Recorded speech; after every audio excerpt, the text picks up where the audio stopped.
Good morning guys! Ito na naman tayo. Sa gupitan section ng panlimang panglimang customer ko na ito. Gupit daw ala Richard Gomez. Sabi ko kaya ko yun. Pero ang dating hindi ko kaya paltan ng mukha mo ni Richard Gomez. Ayan, napapangiti yung aking dati ko nasuki ito. Dating ngayon lang bumalik. Siguro mga ilang taon nagtampo ito sa akin pero okay lang. Sabi ko magtampo ka, hindi ka magugupitan.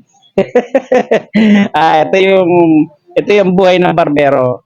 May aalis, may babalik at merong dati na suki. Napaka chamba naman. December 24, naroon pa rin kami sa barbershop ng Cheven TV Barbershop.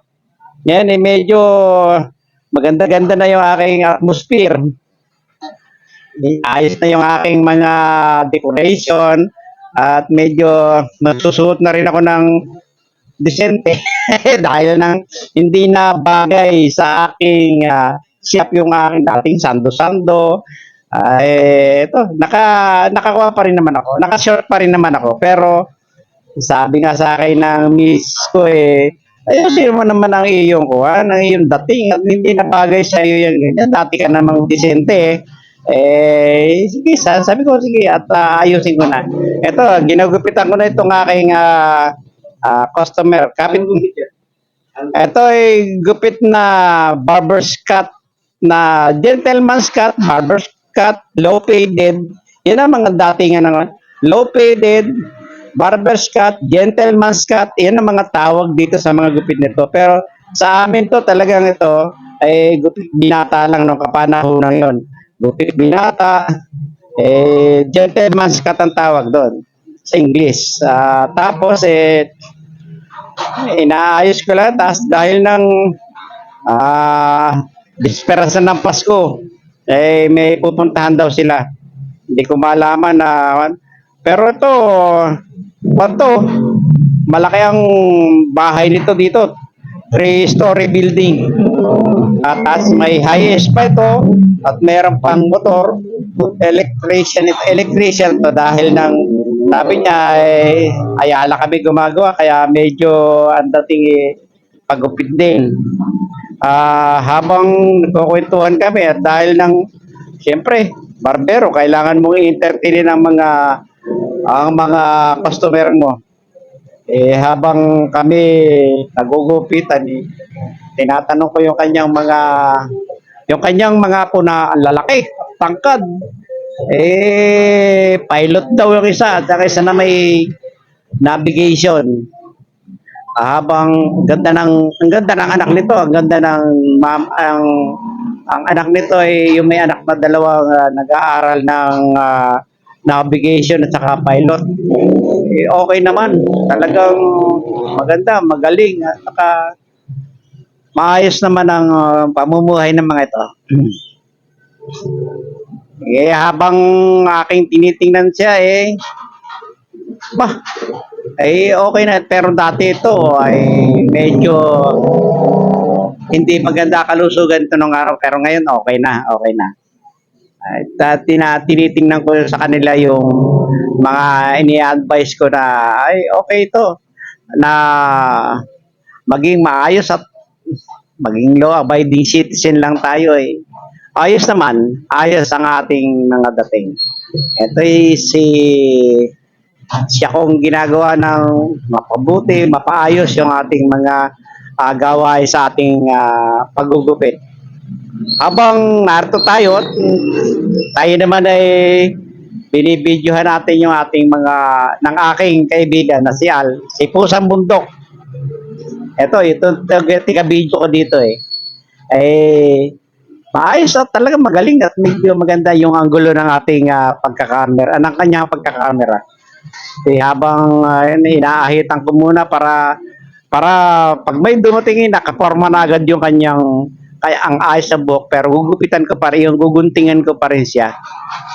Habang tayo inaayos natin yan, ginagawa natin yung dapat nating mapaganda, mapapogi ba? Pogi ang ating mga customer.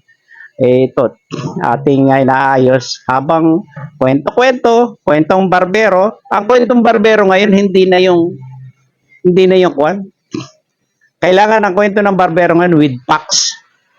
Yung, hindi yung kwentong, meron nga pala ako, sa susunod kong mga kwan meron ako isang channel na gagawin.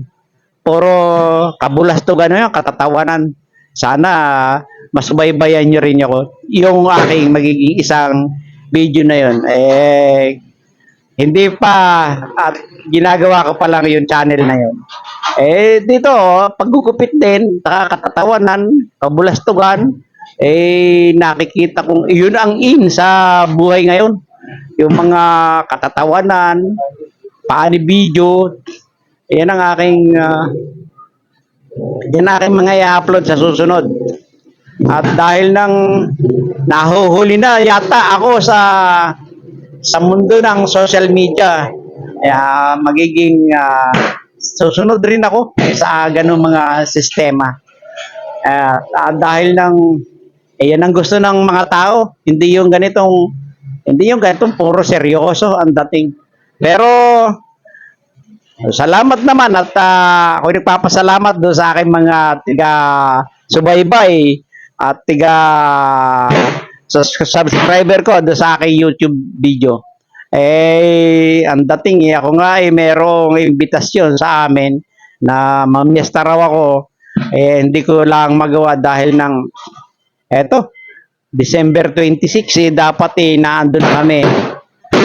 Hello nga pala dyan sa aking mga tiga-subaybay dyan sa Asis Laurel. Dahil shoutout kayo dyan kina Kuya Lim, kina Kuya Tonyo, at kay Pusang Bundok, at dyan sa ibang bansa ay ako'y napapanood din. Shoutout sa inyo lahat. Mga OFW dyan, just in case na ako'y papanood nyo to, ako'y maraming pagpapasalamat sa inyo sa lahat ng aking mga tiga-subaybay.